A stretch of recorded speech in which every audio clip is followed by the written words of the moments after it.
Are you hard stuck gold or any of the other lower ranks? The tips I gave this gold student might be your key to escape. Two indoors here. Got one.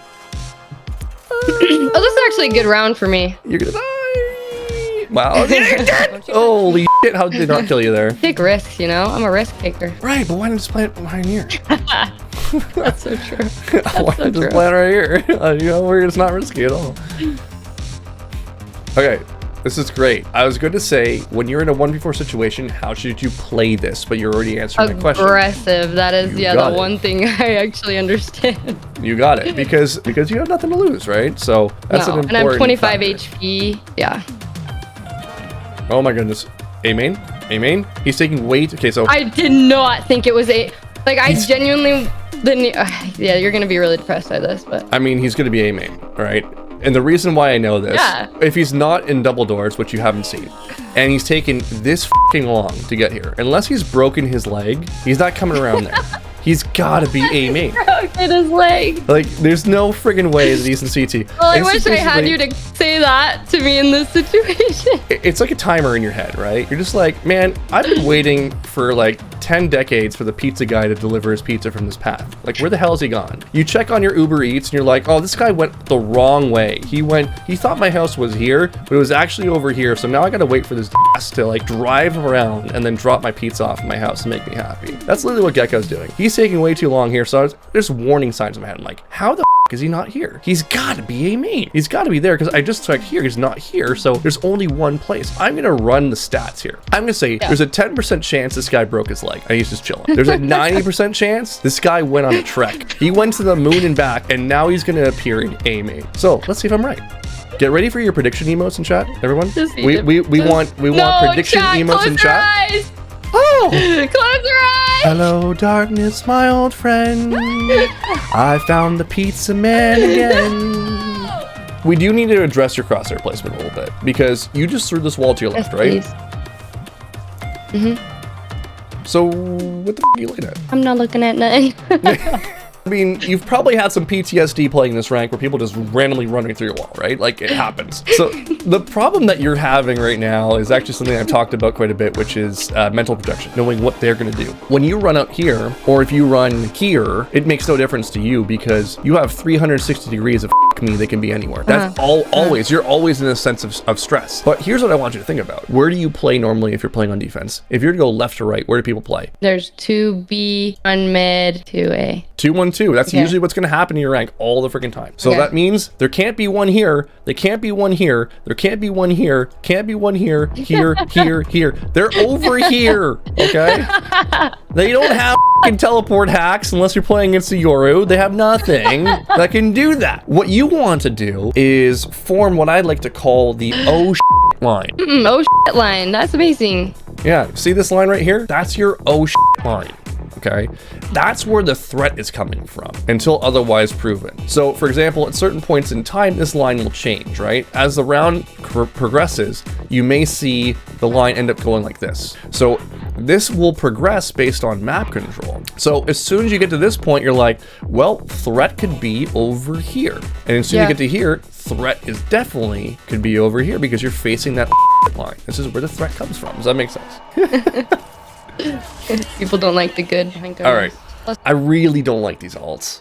I get it. I understand. You're playing shotgun, totally fine. But here's the thing. I would rather you ult to take away a path into the bomb site. If you ult right here, for example, then you can play inside this ult. Or if you ulted right here, you can take away this passageway in here and slow them down to moving in. So then when they come in, they're going to be like, I'm going to avoid the ult and go this way. So now they're funneling into this area, which makes it really easy for either you to pinch or for your team to fight from. Because they know they can only come this spot because you've got this whole area covered, right?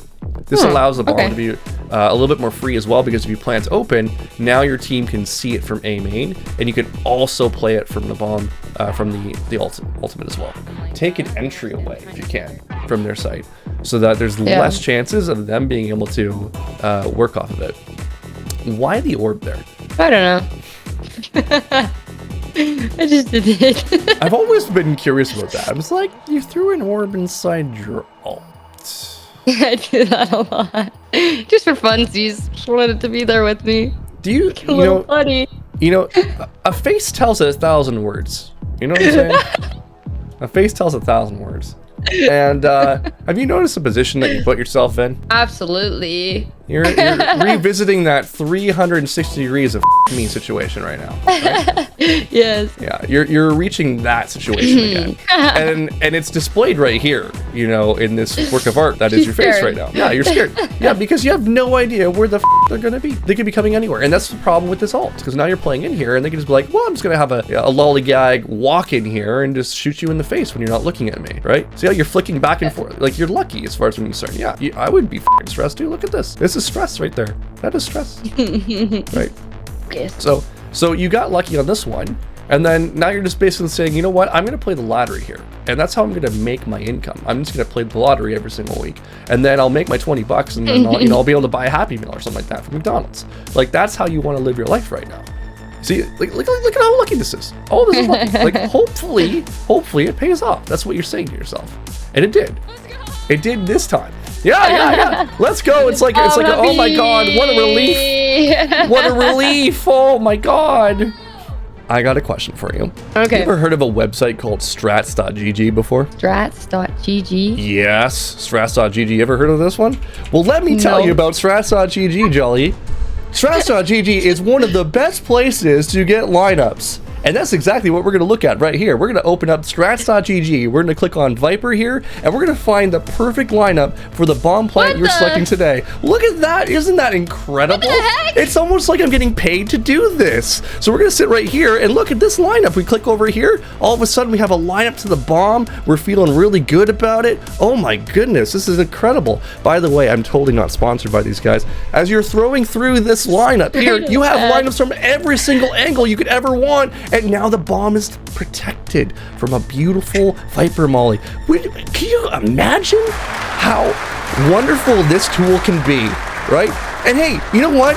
Are you feeling like that's not the place you want to throw it? No problem. We have another one right over here. We're going to drop this Molly right over here from this position. But there's another lineup. There's like 4 options, Jolly. There's 4 options. Yeah. Feel free to choose one. That's really cool. Strats.gg/worthy, okay? /worthy TV. So the reason why I say this is because I watched this round before and I noticed this here. I'm like, well, why not just go for a lineup? But we don't know any. So now you do. Now you do. Yeah, your eyes have been opened. Look at that.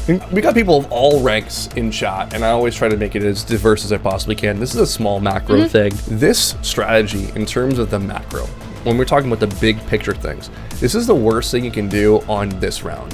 The reason being is that when you go through the middle, you create a funnel for yourself. You can be attacked from the left, you can be attacked from the front, and you can be attacked from the right.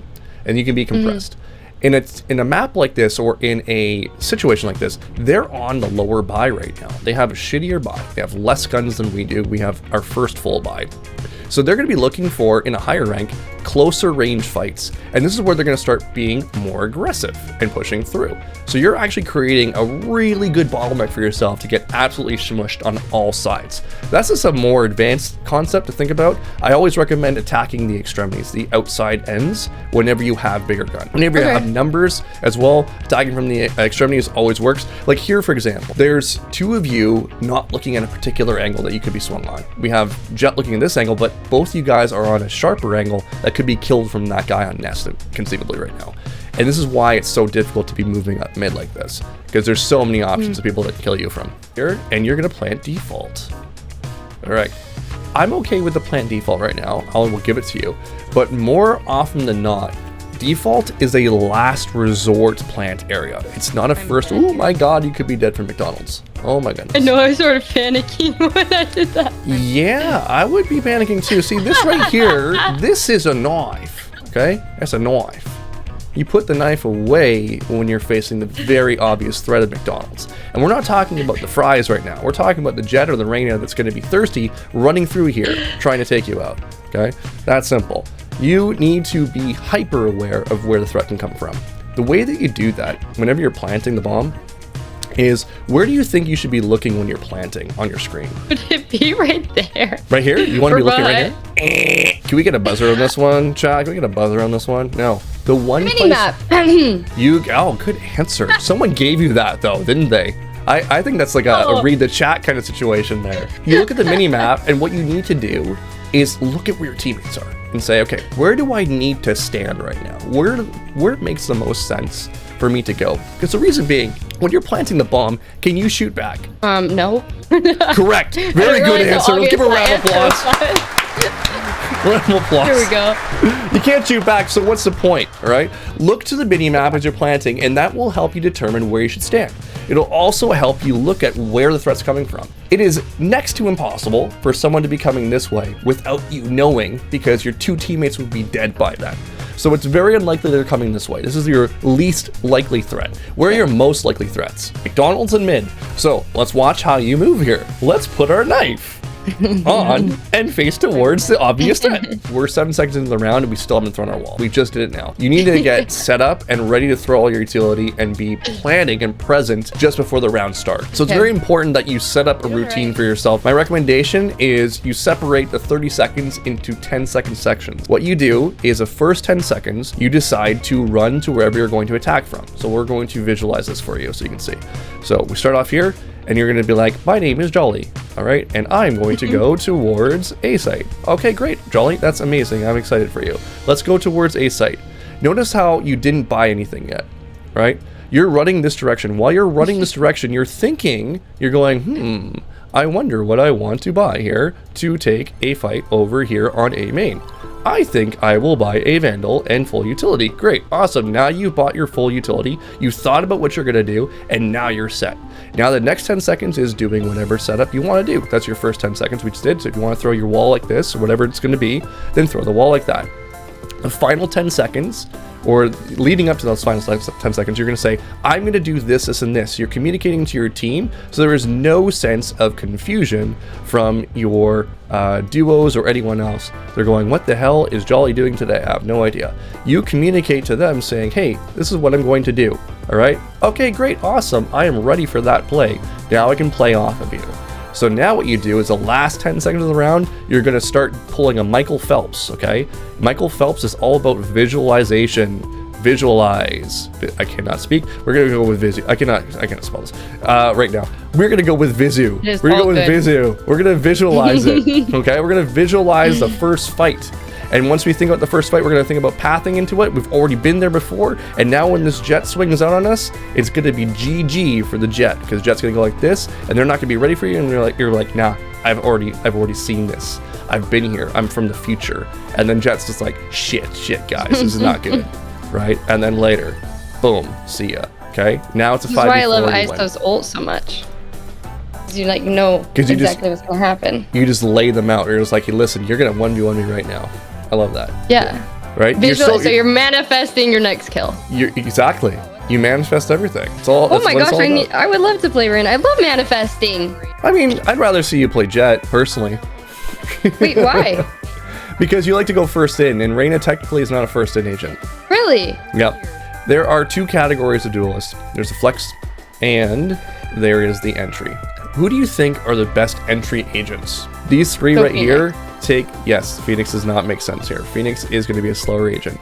So these are the ones that are typically second in. The problem you'll end up running into is you're going to play in gold. Two particular agents on Duelist usually will happen from these two guys, because people don't understand that you need to have an entry duelist. So when you have this situation, you have to naturally play a lot slower. A lot of the times you're going to see your team stuck on A main because there's nobody able to take space fast enough.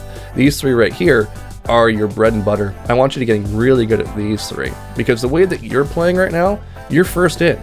So if you're first in, at least choose an agent that can get you through to the promised land. But doesn't that come with its own problems, because then your team isn't like following you or something, or putting up the wall fast enough? Right. So that's where comms come in. Remember how we were talking about with your Viper? I'm going to do this, this, and this.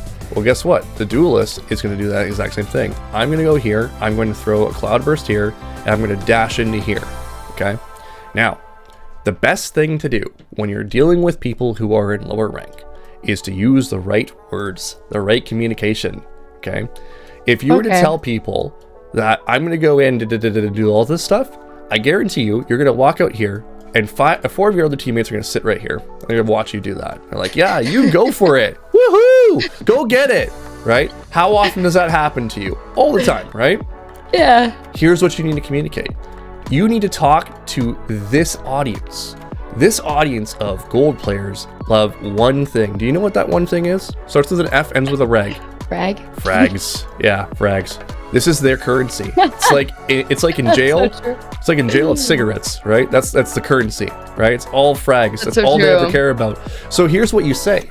You don't say, I'm doing all the stuff. That's great for a team environment because people are going to play off you properly, right? You're expecting that there's going to be cohesion. When you're playing with Joe Schmo, when you're playing with Bill from accounting, Karen from legal, all these people who don't really play, you know, you can trust them, you're going to end up having to communicate on their level here. So what your communication is going to be is, I'm going here, bait me for a kill, is the best thing you can say in ranked environments. Because people will be like, you're going to set up a kill for me for free?